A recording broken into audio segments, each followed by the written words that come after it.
បងប្អូនឯងចេះតែរត់នឹកឃើញលេងទៅមកលេងចឹងព្រលឹងយ៉ាងណាទេលេងទឹកសុកគេចេញមកយ៉ាងអី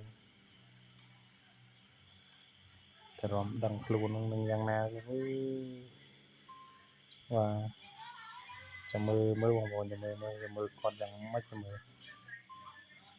មិនដឹងលុះព្រលឹងយ៉ាងណាទេលេងមកហែលមកយ៉ាងងាងយើងមើលមកភ្នែកច្រឡំហ្នឹងមកហើ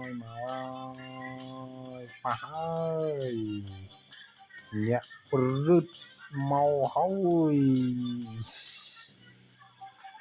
អូហេតុដឹងជួដឹងអីទេអត់ដឹងជួទេរត់សិនហើយ